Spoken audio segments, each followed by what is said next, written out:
तो पुण्यात्मा अब ये काल ने यहाँ इसलिए फंसा रखे हो आप, नाना प्रकार के धर्म बना दिए, भिन्न भिन्न प्रकार की पूजाएं हमारे गले में बांध दी, उनको घसीटे फिर रहे हम जैसे पशु के गले में पाया बांध देते हैं, कोई लकड़ ना चालन दे, गट्टियां पर लाग गए चालना थे, तो ना हम भक्ति कर पा रहे हैं। परंपराएं इतनी जकड़वा दी हमारे ऊपर, जकड़ रखे हैं और लाभ कुछ होना नहीं।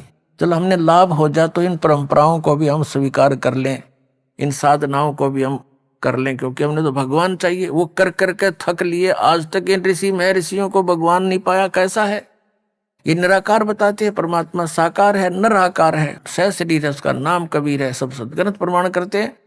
और आंखों देखा वो महापुरुष प्रमाणित करते हैं जिन्होंने भगवान को देखा, सतलोक देखा, वापस आए।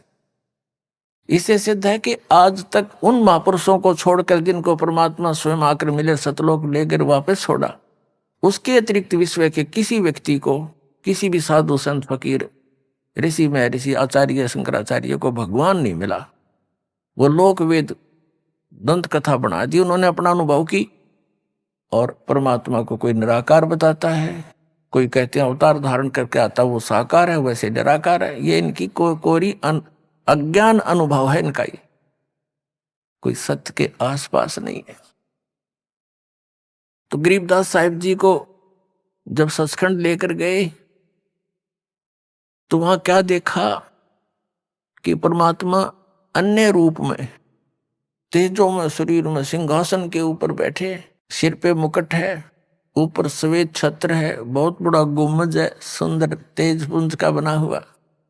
जैसे ये पिल्लर खड़े हैं, ये पिल्लर लोहे के हैं, वो तेज पुंज के एक ही तत्व से बनता है सब कुछ। और बहुत तेजों में पृथ्वी है, सतलोक एक पृथ्वी है। जैसे पृथ्वी लोक है वो भी सतलोक है। और ये बताओ नूर ही नूर है, प्रकाश ही प्रकाश है, चेतन ही चेतन है, और कुछ है ही नहीं। वह सब बाग बगीचे हैं, सफेद कलर के हैं, सुंदर लदपद मेवा से रहते हैं, फलों से लदपद रहते हैं, सदा बहार हैं, दूधों के सरोवर, तालाब, दरिया, सागर भरे हुए हैं, वहां जल अमृत सरोवर भरे हुए हैं, वो कभी खराब नहीं होते। उसी का एक सैंपल यहाँ पर है, परमात्मा ने भेज रखा है। गंगा का जल जो है इस पृथ्वी पर है, गंगा जैसा जल नहीं। लेकिन ये आया कहां से है? जिसकी दिव्य दृष्टि ने काम किया, देखा कि शिव के लोक से गंगा आई। शिव के लोक में कहां से आई? विष्णु के लोक से आई। इससे आगे इनकी बुद्धि काम नहीं करती। विष्णु के लोक में कहां से आई? इस ज्योत निरंजन के पास एक ऐसा डैम है, बहुत बड़ा डैम है, जिसको जटा कुंडली डैम कहते हैं, सरोवर कहते हैं। और वहां कहां से आई? सतलोक से। सतलोक से गंगा का जो जल है, सतलोक का एक सैंपल है कि ऐसे पदार्थ हैं वहां कभी खराब नहीं होते। दूध भी ऐसा है, दही के भरे हुए वहां पर सब ऐसे सरोवर हैं, सब व्यवस्था उपलब्ध है वहां पर, तो वो खराब नहीं होते। जैसे इस यहाँ के लोक में और सब पदार्थ नाश हो जाते हैं, वो खराब हो जाते हैं, गंगा जल खराब नहीं होता। ये सतलोक से आया हुआ एक सैंपल है आपके लिए कि ऐसे पदार्थ हैं वहां पर जहां आपको वापस जाना है, जहां से आप आए हो। ये जो दास आपको बता रहा है, ये कोई लोक वेद नहीं, कोई डूम भाट के गीत नहीं, ये गॉड गिवन ज्ञान है। कबीर भगवान ने बताया है, वो स्वयं आकर ज्ञान दिया है। और आंखों देखा महापुरुषों ने देखकर फिर अपना बयान किया है सच्चाई को, वो ही आपके रूबरू दास कर रहा है। इसने कति ऐसा मान लेना, बिल्कुल फाइनल समझ लेना, इसमें अगरम मगरम की जगह में छोड़ रखना। जब आपके हृदय में ये बात दास की 100 सत्य हो जाएगी सिद्ध, फिर आपकी आत्मा यहां से कति हट जाएगी। और यहां से हटे बिना वहां जा नहीं सकते आप। 2 नौकाओं पर पैर रखकर आदमी यात्रा नहीं कर सकता, बीच में पड़ा करे। तो जैसे जब तक आप यहाँ रहो, आराम से रहो, अपने बच्चों में, भाइयों में, बहनों में, माता में, जो भी आपका परिवार है, रिश्तेदारी है, लेकिन भगत बना कर रखो उन सब ने। और वो भगत नहीं होंगे और आपकी आस्था रहेगी तो फिर आपको ये लटका लेंगे। तो बच्चों को भी नाम पर लगाओ, और फिर भी कोई नहीं मानता है, दुर्भाग्य है, तो डगमग ना होना। इस ज्ञान को आधार बनाकर आपको ये सोच लेना चाहिए कि आप तो यहाँ रहने ही नहीं हो, आपके बेटा है चाहे बेटी कितने अच्छे हैं, पोता है पोती है, दोते हैं दोती है, या कोई कार कोठी है, तो आप तो यहाँ रह ही नहीं सकते। ये आपके हैं कैसे? जब तक आप इनके साथ हो बिल्कुल प्यार से रखो। ये उस परम पिता के बालक हैं। जैसे एक नौकर रहता है, उसको ड्यूटी लगा दी जाती है धनी यानी मालिक के द्वारा कि मेरे बच्चों की देखभाल कर, और ये पैसा ले इनकी खर्चे का। तो उस नौकर को मालूम होता है उनकी कितनी केयर टेक रखता हो कि कहीं ये नाराज ना हो जाए, इनको कोई दुख ना हो जाए, शिकायत हो जाए, मालिक तेरी नौकरी से बर्खास्त ना कर दे। उसके अपने बच्चे ना होते हुए भी वो उसके हृदय से सेवा करता है उस समय। लेकिन जब उसको नौकरी से निकाल दिया जाता है और उसमें उनकी ममता नहीं होती, उसको पहले ही पता था कि ये तेरे नहीं, ये मालिक के बच्चे हैं। तो ये आपके या भूल, ये आपकी जो भूल कद मिटेगी वो तो समय आप बताएगा, लेकिन ये मिटानी पड़ेगी आपने। ये बच्चे आपके नहीं हैं, ये शरीर आपका नहीं है। कहते काया तेरी है नहीं, ये माया कहां से हो? और हम यहाँ अपना जीवन नाश करते हैं, चोरी करके, डाके मार के, रिश्वत ले करके। आप देखते हो मंत्री लोगों का भी इतिहास सुनते हो, और जजों के बारे में भी सुनते हो, IAS IPS के बारे में, और बहुत से इंजीनियरों के बारे में, डॉक्टरों के बारे में रिश्वत लेते हैं। धिक्कार है उनके जीवन को, उनको ज्ञान नहीं है, इसलिए विष खा रहे हैं। जब ये ज्ञान होगा जहर दिखाई देगा आपको। परमात्मा ने बताया कि तुमने उस दरगाह का मैल नहीं देखा और धर्मराज के तिल तिल का लेखा। तुमने वो स्थान देखा को ना जहां काउंट होता है, वहां छुपा नहीं सकते, वहां गवाह की आवश्यकता नहीं है। आप जो भी कर्म करते हो, आपके अंतःकरण में वो फिल्म की तरह गुप्त चित्र अंदर अंकित होते हैं, और इसकी एक कॉपी धर्मराज के दरबार में ऑटोमेटिक डेली चली जाती है। जब आप वहां जाओगे, आपका वो आपकी हार्ड-डिस्क वहां तैयार पाओगी, और ला के कंप्यूटर में और आपको खड़ा कर देंगे सामने, अब देख तेरे कुक्रम और सुक्रम। वहां पूछने की, वहां ना करने की आवश्यकता कोई नहीं। इसने झूठ बोलने का समय ना मिल रहा है, अगमन ऐसा ना करे, वो तो करता दिखा है। फिल्म में जो आदमी कर रहा है सारे काम, वो कैसे कहेगा हमने ना करे? नीची गर्दन कर लेता है। कहते तुमने उस दरगाह का मैल नहीं देखा, और धर्मराज के तिल तिल का लेखा, एक एक तिल का। चिट्टी पायल बाजे पैर, साहेब सुनता है सब लहर। यदि हम सोच भी गलत करते हैं किसी के बारे में, वो भी अंकित होती है। हम सोच भी अच्छी बनाते हैं, भला करने की ना कर सकते हैं, दान करने की सोच करते हैं नहीं कर पाते हैं, उसकी भी राहत आपको मिलती है, वो भी गुड अकाउंट में होता है। और करना तो पड़ेगा ही पड़ेगा, लेकिन सोच अच्छी है वो भी अच्छा अकाउंट है। और सोच बुरी रखते हो, किसी के बुरा करना चाहते हो, तो वह भी लिखी पाओगी आपकी। तो परमात्मा कहते हैं तुम इसलिए यहां गलती करके फंसे रहते हो, तुमने उस परमात्मा के न्याय स्थल को देखा नहीं है, जहां पर एक एक नए पैसे का अकाउंट आपने पूरा करना पड़ेगा। जो किसी का बुरा किया है, किसी का लिया है, दिया है, वह पूरा करना पड़ेगा तुमने। तो उसके लिए अब हम आपको एक परंपरा बताते हैं। ये ना समझना कि ये नियम सख्त हैं, ये बहुत आसान नियम बना दिए आपके। किसी से पैसे लेते हो फिर उसका देना पड़ेगा, ये कोई बड़कों का खेल है? जैसे कोई रिश्वत लेता है या किसी और 2 नंबर से बकवाद करके किसी से ठग लेता है, वो पैसे उसने देने पड़ेंगे। इसमें ना किसी और जन्म में वो दामाद बन के ले जाएगा, और खुश होकर देने पड़ेंगे, और कई गुना हो जाएंगे तब तक। तो सिर में दर्द करने की आवश्यकता नहीं है, ये बिना ज्ञान के हम ऐसा कर रहे हैं। इसलिए अब क्या है, जैसे हमारे उलझे हुए संस्कार तो ढेर है अभी पिछले भी, ये तो समाप्त हो ही नहीं सकते। यदि ये विधान हम माने इन अज्ञानियों का कि प्रारब्ध कर्म और संचित कर्म जितने भी हैं ये तो भोगने ही पड़ते हैं, और फिर मोक्ष कैसे होगा, अंत कैसे होगा? ये हमारा आपस का संस्कार अंत नहीं होगा तब तक हम मुक्त नहीं हो सकते, फ्री नहीं हो सकते। उसके लिए परमात्मा ने विधान बताया है कि एक ऐसा मंत्र दूंगा, उस मंत्र की कमाई से आपके पुण्यों का तो ढेर लग जाएगा, और जो पाप आपके होंगे उनको मैं कैंसल करूंगा अपने कोटे ते, अपनी ताकत ते, आपकी श्रद्धा देख के, आपकी आस्था देख के। कहते हैं जब ही सतनाम हृदय धरो भयो पाप को नाश, और जैसे चिंगारी अग्नि की भाई पड़े पुराने घास। तो 1000 टन सूखा घास पड़ा हो और उसमें एक माचिस की सीख जला कर लगा दे, सारे को फूक करके ढेर बना देगी, राख बना देगी, और चलेगी तेज हवा उसको उठाकर कहीं की कहीं फेंक का होगी, फील्ड क्लियर हो जाएगा। तो कहते हैं जैसे सूरज के आगे बदरा ऐसे कर्म छयारे, और प्रेम की पवन करे चितमंजन झलके तेज नयारे।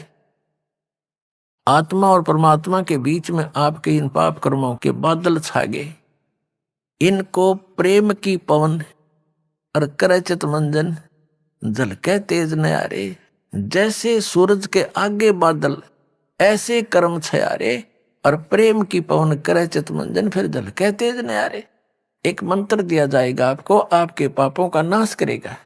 आपके जब पाप नाश हो जाएंगे, आपके हृदय में एक विशेष कसक बनेगी। भगवान की चर्चा सुनते ही, प्रारंभ होते ही, उसका नाम शुरू होते ही, कहीं पर भी चर्चा सुनते हो तो एकदम गदगद आत्मा होगी, आंखों से आंसू टपकने लग जाएंगे।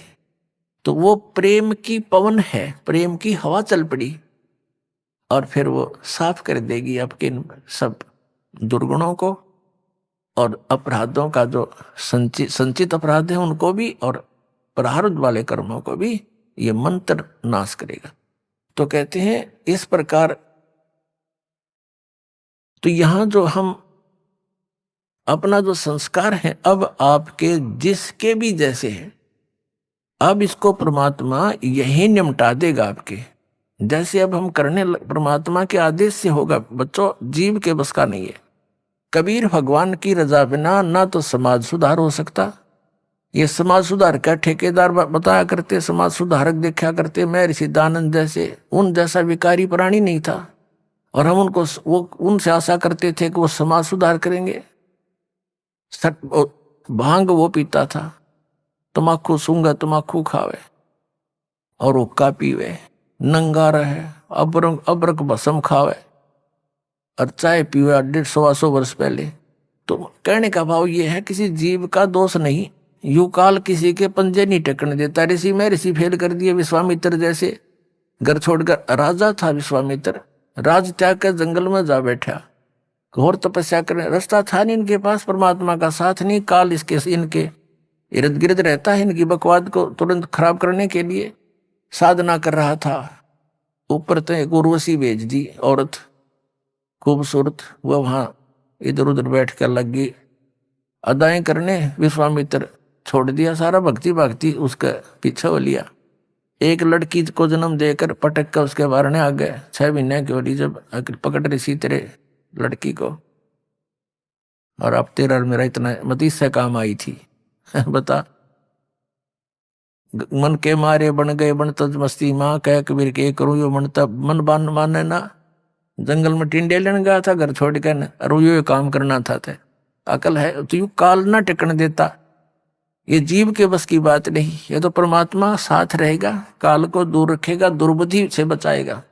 ऐसे ही इन महर्षियों ने कोशिश की समाज सुधारण की, लेकिन ये खुद ना सुधर सके, और उनके खाक सुधारेंगे तो इनके बस की बात नहीं थी। ये काल इतना प्रबल है। ये तो कहते हैं काल डरे करतार से, जय जय जय जगदीश से, ये जोरा जोड़ी जाड़ता पगरज डार सी से। कहते हैं काल डरे करतार से, और जय जय जय जगदीश से,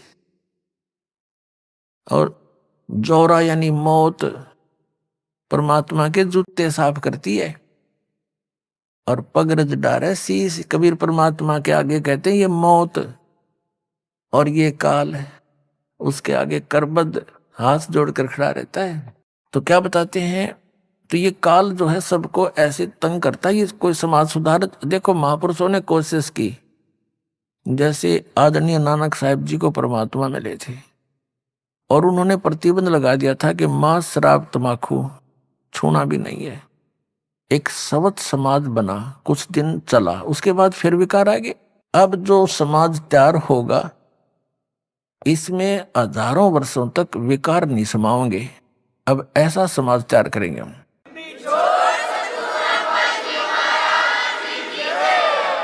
बीड़ी, मांस, तम्बाकू, शराब, सुल्फा, बुकी, ये जो बुराइयां हैं ये समाज से ग्रहण की और काल ने लगवाई, क्योंकि इसने करवाना है ये ऐसा कर्म अपना टेस्ट बनाने के लिए। तो अब धीरे धीरे ये समाज हमारा बहुत ज्यादा विकसित होगा, बहुत फैलेगा। और जब अच्छे समाज की अधिकता होगी, 90% लोग तो देखम देखा अच्छाई में लग जाते हैं और 90% बुराई भी देखा देखी किया करते हैं। जैसे हमने देखा, जो बच्चे हमारे साथ पढ़ा करते थे उन्होंने उस समय वो कोई भी बीड़ी शराब मांस तम्बाकू टच नहीं करते थे। जब उनको नौकरी मिल गई, वहां देखा लंबी सिगरेट लाकर और नो करें, वो भी देखम देखा लागे करने, तो वो बुराई शराब भी शुरू कर दी और वो सिगरेट बीड़ी भी शुरू कर दी। वो बुराई देखा देखी सीखी, उनकी कोई ट्रेनिंग थोड़ी है। तो ऐसे ही हम देखा देखी बुराई पर जो लगे थे अब उसको छोड़ेंगे और इस ज्ञान के आधार से इतना दृढ़ हो जाएंगे, हमने विष दिखाई देगा रिश्वत लेना या दहेज लेना और देना। अब ये दहेज क्या है, अपनी बेटी पर भार लादना है और जो लेने वाला है वो अपने सिर पे वजन रखेगा। तो परमात्मा क्या करेगा कि आपके ये संस्कारों को निमटाएगा। जैसे अब प्रारंभ कर दिया है परमात्मा की दया से, बुद्धिमान पुण्यात्माएं हैं, भगत हैं, वो समझने भी लगे दास के इस उद्देश्य को।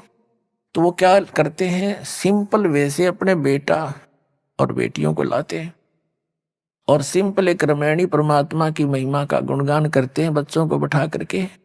उस परम पिता के मुख से बोली वाणी है ये, और इससे बच्चों के संस्कार जुड़ते हैं। तो ना कोई लेना है ना देना है, बच्चों का ब्याह, लड़के का लड़की से विवाह नाता जोड़ना है वचन से, माया से नहीं। पहले माया कहाँ थी, जब ब्रह्मा विष्णु महेश का ब्याह हुआ, जब कौन से राजा ने सिक्के छाप रखे थे और किसने नोट बना रखे थे। तो हमारी अकल काम ना करती, हम वर्तमान की परंपरा में इतने इतने धस जाते हैं कि हमारी बुद्धि काम ना करती। इस माया से ब्याह होगा, ये तो हम दोषी बना रहे हैं एक दूसरे को, कर्जवान बना रहे हैं बच्चों को। तो फिर ये जो संस्कार आपके आपस के थे परमात्मा खत्म कर देगा, यही फिनिश कर देगा, आपके आगे नहीं बढ़ने देगा। आगे बढ़ाओगे तो फिर सारे नियम तोड़ के बढ़ाओगे, फिर आपकी भक्ति भी जाएगी, संस्कार फिर नए सिरे से शुरू हो जाएंगे, यही धक्के खाओगे, भटकते रहोगे। अब ये समय है यहां से निकलने का। तो जो दास आपको बता रहा था, गरीबदास साहिब जी की आत्मा को लेकर सचखंड में गए, वहां जाकर क्या देखा कि अन्य रूप में परमात्मा एक सिंहासन के ऊपर बैठे हैं और सुंदर शरीर है। एक रोमकूप में करोड़ सूर्य करोड़ चंद्रमा मिला दे इतनी रोशनी है परमात्मा की। मनुष्य दृश्य है, निराकार है। अब प्रसंग यहां से चला था कि ये राधा स्वामी पंथ, जय गुरुदेव पंथ, सच्चा सौदा सिरसा वाले का पंथ, या और भी किससे तो बात कर लो, सब ये कहते हैं परमात्मा निराकार है। चाहे कोई राम कृष्ण का पुजारी है और विष्णु जी की मूर्ति रखे, हम भी ऐसे ही करते थे। फिर पूछते थे कि भी भगवान कैसा है, कि परमात्मा तो निराकार है, वो तो दिखाई थोड़ा देता है, उसका तो प्रकाश प्रकाश दिखता है। फिर श्री विष्णु जी की मूर्ति किस लिए रखी, जब भगवान निराकार है तो विष्णु जी क्या है। तो हमारा ज्ञान कोई आधारित नहीं था। हमारा जो ज्ञान है ये विचलित था, निराधार था।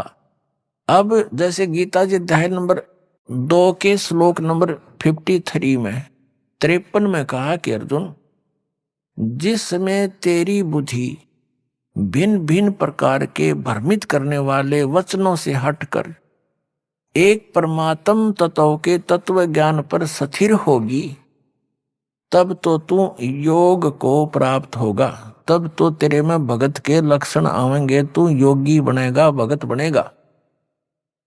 तो दास आपको ये भिन्न भिन्न प्रकार के भ्रमित करने वाले वचनों से हटाकर और उस एक तत्व ज्ञान पर स्थिर करना चाहता है। उसके लिए आप जी को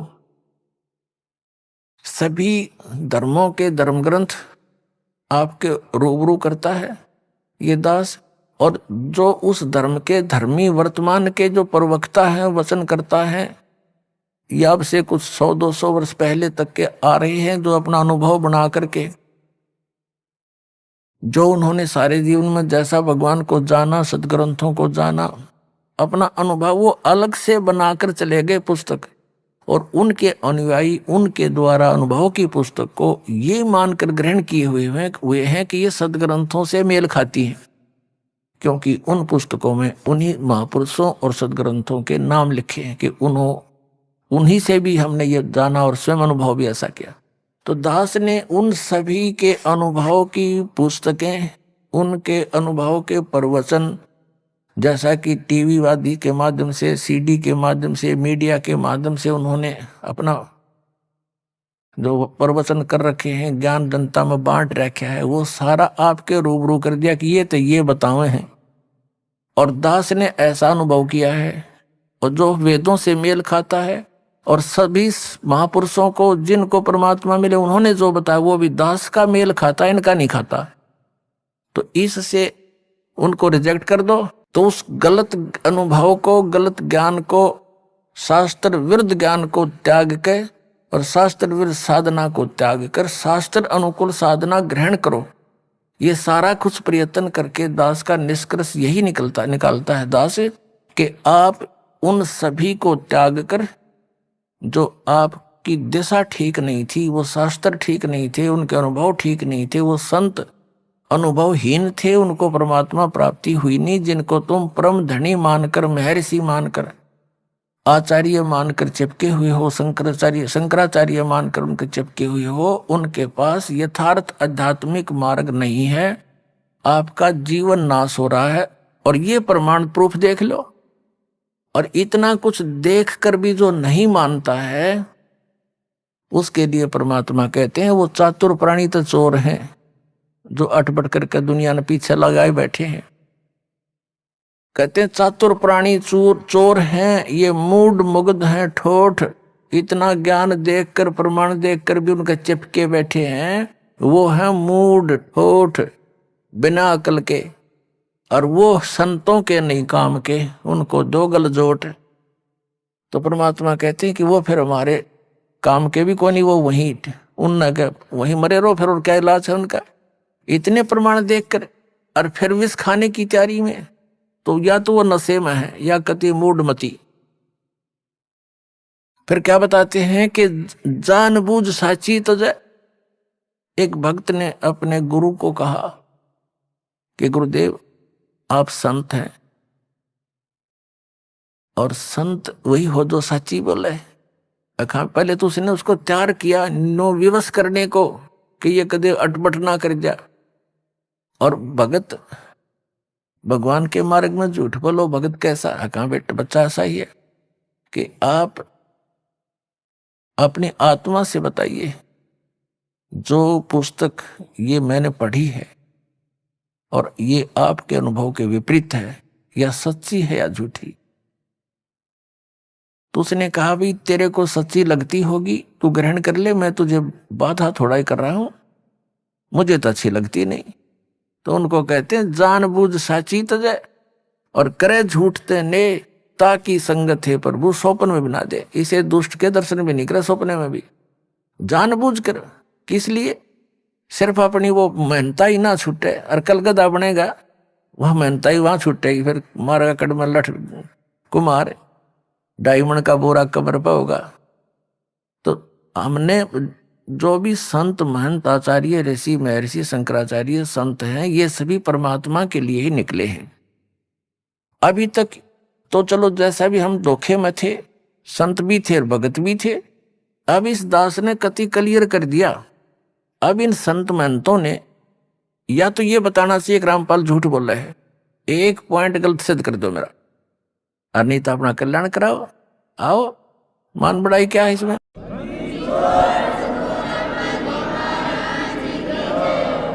अब जैसे एक डॉक्टर है और डॉक्टर के पास औषधि की खोज होगी, आपका वो रोग है, उसमें मान बढ़ाई की है। डॉक्टर का काम तो दवाई देना, मरीज का काम लेना और खाना। उसमें के कौन बड़ा और कौन छोटा?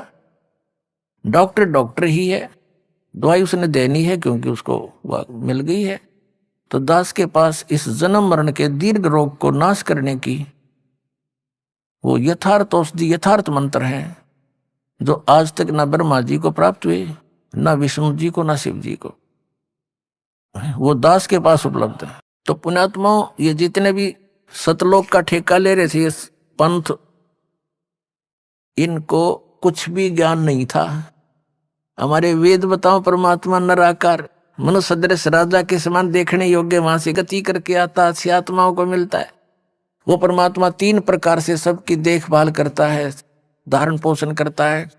एक तो सतलोक में रहकर तेजो में शरीर है उस परमात्मा का, करोड़ सूर्य मिला दे करोड़ चंद्रमा, इतना एक रोमकूप का प्रकाश है, इतना नूर है उस मालिक की पूरी बॉडी का, सारे इतना मिला के सारा, इतने एक रोमकूप में इतना है तो सारे शरीर में कितना प्रकाश होगा, ये आइडिया लगाया जा सकता है।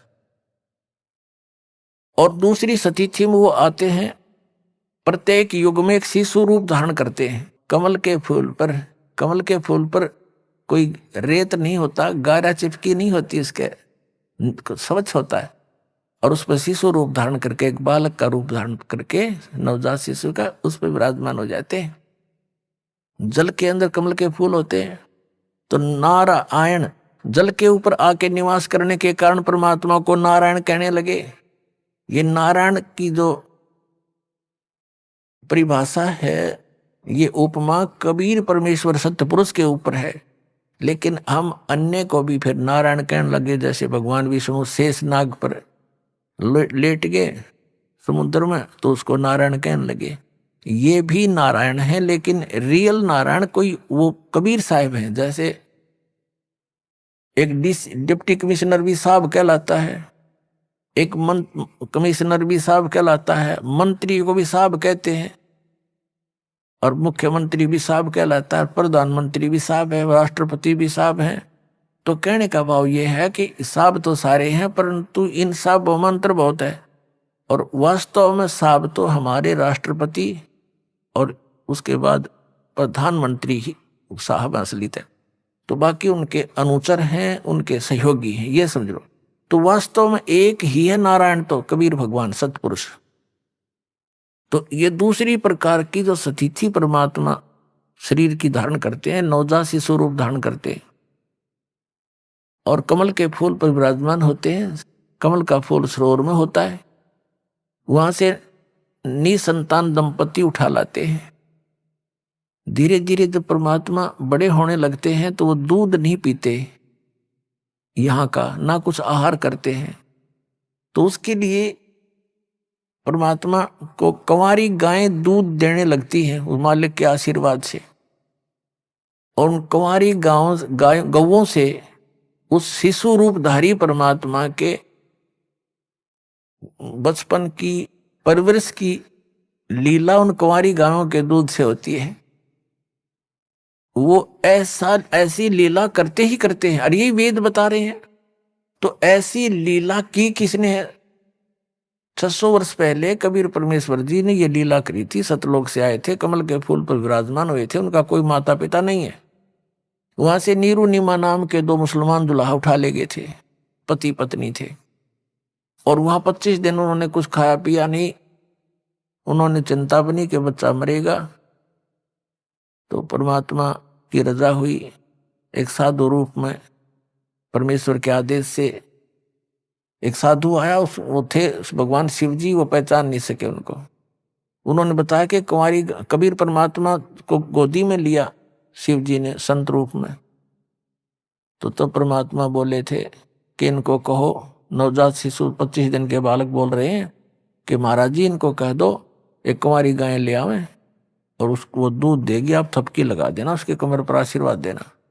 ऐसा ही किया गया। वो कुंवारी गाय दूध देने लगी, कबीर परमात्मा पिया करते थे। ऋग्वेद मंडल नंबर 9 सूक्त नंबर 1 मंत्र नंबर 8 और 9 में यह स्थिति बताई है कि सर्व उत्पादक प्रभु, सब पापों का नाश करने वाला, वो तीन प्रकार से की शरीर की स्थिति से हम सबका धारण पोषण करता है। तो दूसरे प्रकार की ये स्थिति, ये नवजात शिशु रूप धारण करके आते हैं। फिर धीरे धीरे जो कुंवारी गाय के दूध से उनकी परवरिश की लीला होती है, फिर धीरे धीरे बड़े होते हैं तो छोटी उम्र में 5 वर्ष की आयु में ही बड़े बड़े विद्वानों के छक्के छुड़ा देते हैं, क्योंकि वो उपदेश करने के उद्देश्य से, यथार्थ ज्ञान देने के लिए ही आते हैं। लेकिन 600 वर्ष पहले परमात्मा आए थे, 120 वर्ष तक ये रहे और ये लीला करके चले गए थे। ये तत्व ज्ञान का प्रचार कर गए थे और आदरणीय धर्मदास साहिब जी ने लिपिबद्ध करके कबीर वाणी, कबीर सागर, कबीर बीजक ये ग्रंथ बनाए थे। वो आज दास के पास उपलब्ध हैं। उनके रहस्य को भी परमात्मा ने दास को ही समझाया है। ये कबीरपंथी जो पहले वाले नहीं समझ सके, जिस कारण से ये गलत नाम जाप करते रहे। सतनाम का इनको पता नहीं, वो 2 अक्षर का नाम है, तो सभी कुछ भूला हुआ था। तो तीसरी जो स्थिति है उनके शरीर की, तीसरी है, वो कहीं भी आ जाते हैं, साधु संत रूप में प्रकट हो जाते हैं। ऋषि, जैसे पहले ऋषि परंपराएं थी सतयुग त्रेता द्वापर तक, तो ऋषि रूप में आते थे, ऋषि कहलाते थे। सतयुग में सतसुकृत ऋषि, त्रेता में मुनिंद्र ऋषि, द्वापर में करुणा में ऋषि, और कलयुग में संत मता चलाया परमात्मा ने। तो कलयुग में कबीर संत, कबीर जी को कवि भी कहा करते थे। ऋग्वेद मंडल नंबर 9 सूक्त नंबर 96 96 के मंत्र 16 से 20 तक की समस्या हल कर रखी है, स्पष्ट कर रखा है कि हे परमात्मा, आप अपना गुप्त जो नाम है रहस्य वाला वो बताओ। तो 17वें श्लोक में बताया है कि वो कबीर देव है उसका नाम, और कवियों की तरह आचरण करता है। उस तत्व ज्ञान को कवित्व से, यानी पद्य भाग में बोल बोल के लोकोक्तियों के माध्यम से उच्चारण करता है, जिस कारण से वो एक प्रसिद्ध कवियों की भी उपाधि प्राप्त करता है। लेकिन वो होता है कबीर देव भगवान, वो अमर पुरुष होता है, सतपुरुष होता है, और वो सतलोक में रहता है, तीसरे भाग में, तीसरे लोक में, मुक्ति धाम में विराजमान है, सतलोक में। वहां से गति करके आता है वही परमात्मा, ऊपर से, सतलोक से ऊपर चौथा लोक है, उसमें भी विराजमान है। और जहां से सब की उत्पत्ति हुई है वो मूल स्थान है अकह लोक। और वो परमात्मा ऐसे आता है जैसे मनुष्य सुंदर शरीर धारण कर लेता है, ऐसे मनुष्य जैसा शरीर यानी वस्त्र धारण कर लेता है, ऐसे वो परमात्मा अन्य रूप बना करके यहाँ आता है। तो ये लीलाएं की किसी ने, कबीर परमेश्वर ने। तो अब जैसे कलयुग के अंदर उस एक महात्मा रूप बनाकर, संत रूप बनाकर आए जिंदा महात्मा का, तो किन किन को मिले? आदरणीय धर्मदास साहिब जी को मथुरा में जिंदा रूप में, जिंदा वेश में, साधु के वेश में। आदरणीय मुलुकदास साहिब जी को, आदरणीय नानक साहिब जी को बेई नदी में जिंदा महात्मा के रूप में मिले, बेई नदी पर, और उनको गुप्त करके दरिया में डुबोने का बहाना करके और सचखंड लेकर गए। आदरणीय दादू साहिब जी को, आदरणीय गरीबदास साहिब जी गांव छुरानी जिला झज्जर वाले को, आदरणीय गीसा दास साहिब जी को गांव खेखड़ा जिला मेरठ उत्तर प्रदेश वाले। तो ये जो लीलाएं वेद सदग्रंथ बताते हैं, वो लीला किसने की? कबीर देव ने। कबीर साहब जो काशी के अंदर धानक जुल्हा रूप में रहे थे, जब वेद जिसका गुण गावे, आंखों देखा संत बतावे, और वह लीला करी किसने?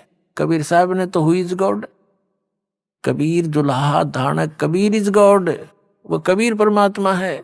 जो प्रसंग चल रहा था कि नकली पंथों ने जो काल के चलाए हुए हैं, कभी काल ने कहा था 12 पंथ करूं मैं साजा, नाम तुम्हारा ले करूं आवाजा। 12 पंथ नाम जो ले ही, मेरे मुख में आन समोई। और अनेक पंथ चलाऊं, या विद जीवों को भरमाऊं। जाओ जोग जीत संसारा, जीव न माने कहा तुम्हारा। जीव तुम्हारा कहा न माने, हमारी ओढ़ हो बात बखाने। और वही हो रहा है। भगवान आए, कबीर साहब उद्मस्तार दिया नकली ऋषि में, ऋषि आचार्य और शंकराचार्य और इनके चेला ने। ऐसा जुल्म ढाया था भगवान के ऊपर, पूछो मत। अगर वो कहानी आपको सुनाने लग जाए तो आंखों से आंसू नहीं सूखे। दास की तो सूखती नहीं, क्योंकि इसे परिचित हो गया, क्योंकि उस संघर्ष से दास भी आगे बढ़ रहा है, उसी में से गुजर रहा है। क्योंकि उसमें जनता अशिक्षित थी, श्रद्धालु अशिक्षित थे। एक संस्कृत भाषा के जानने वालों को महर्षि और महापुरुष की पदवी दे दी गई थी हमारे द्वारा।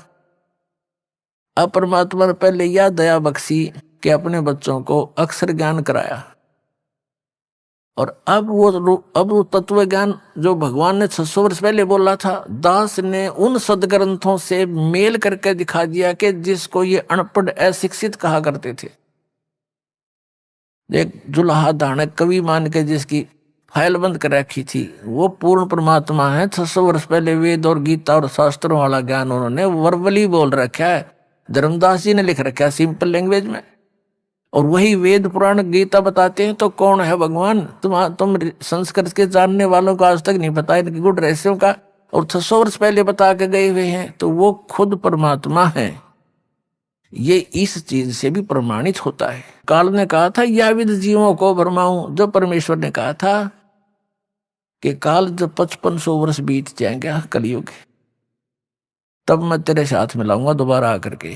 अभी तो मैं कुछ कहता नहीं, इतना कर ले तार ले, उदमस्त ने तो तारना है। परमात्मा को पता था कि सतयुग त्रेता द्वापर में ये प्राणी दुखी ना होते, और जब तक ये दुखी नहीं हो लेता, इसके हर तरह से संसारिक जो सारे हैं वो समाप्त नहीं हो जाते, तब तक ये भगवान को मान नहीं सकता। अब जैसे सतयुग के अंदर पुण्यकर्मी प्राणी जन्म लेते हैं, 1,00,000 वर्ष की आयु होती है मनुष्य की, और सब हरे भरे सब सदा ये फलदार वृक्ष लदपद रहते हैं, सभी झाड़ी जंखाड़ भी फलों से। और जो पुण्यकर्मी प्राणी है वो भक्ति से ही तो पुण्यकर्मी बने हैं, साधनाओं से।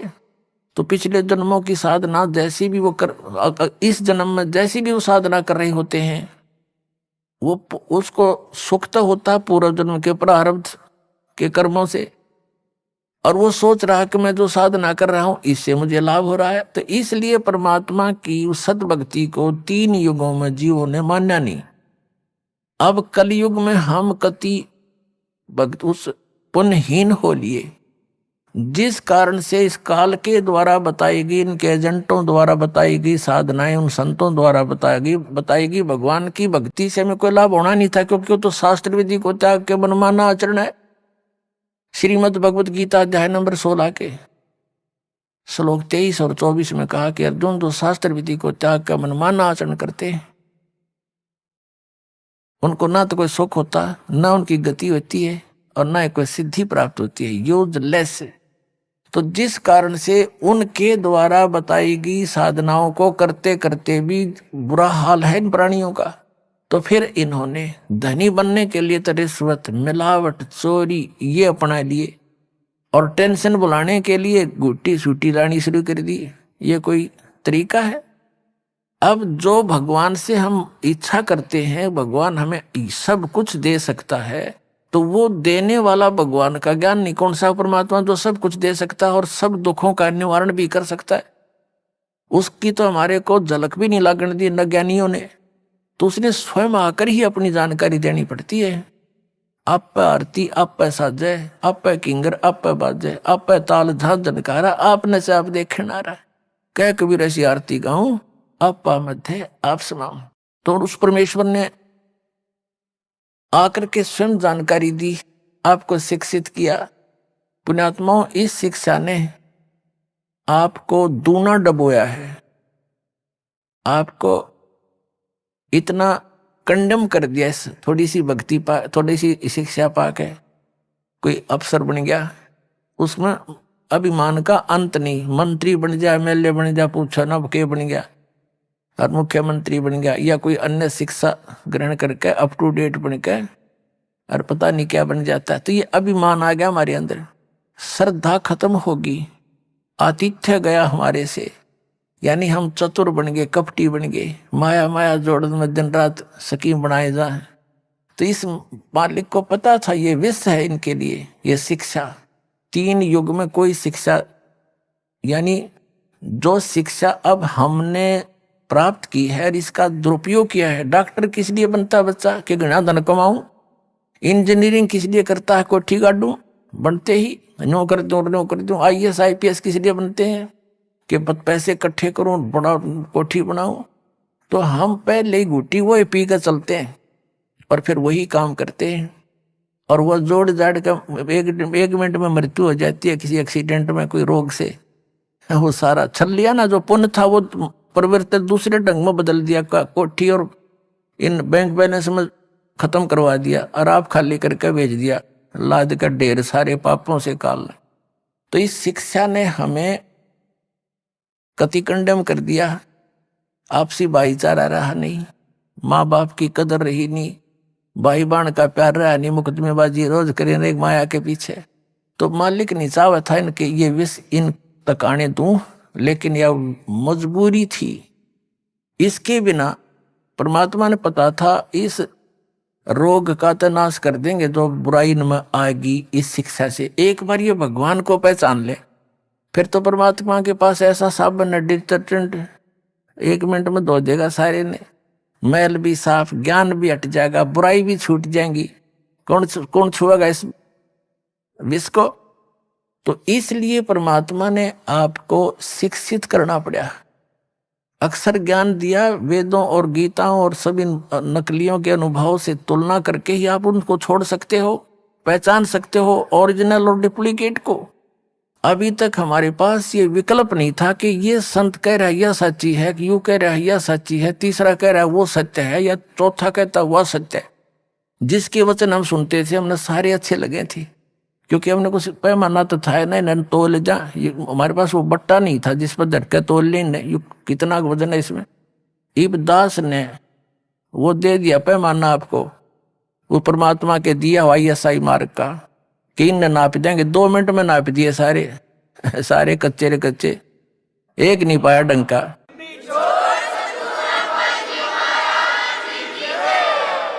तो विश्व के वर्तमान के कोई भी संत शास्त्र अनुकूल साधक नहीं है, ना उनके अनुयायी है। तो दास की प्रार्थना यही है कि वो संत भी इस बात पर विचार करें, इसको मान बढ़ाई ना अड़ावें, अपना जीवन नाश ना करें। और ये तो इस मार्ग ने तो वो रोक के नहीं सकते, या तो भूल जाना।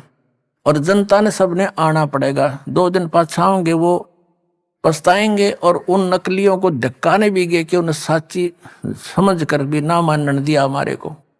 अपने आत्माओं जो टीवी चैनलों पर चल रहा है परमात्मा का ज्ञान, ये कोई हम कोण में बैठ के गीत नहीं गा रहे, विश्व स्तर के चैनल हैं। और एक चैनल पर कहीं पर भी कोई छोटी सी कोई सूचना आ जाती है तो पूरे विश्व में फैल जाती है। और इसने 3-4 वर्ष हो गए परमात्मा के ज्ञान को चलते को, और कोई बोल कर दिखाओ ज्ञान में, वो बकवाद तो करो कैसी, पर ज्ञान को कंडम करके दिखा दो, एक भी पॉइंट परमात्मा के जो दास ने ज्ञान बताया।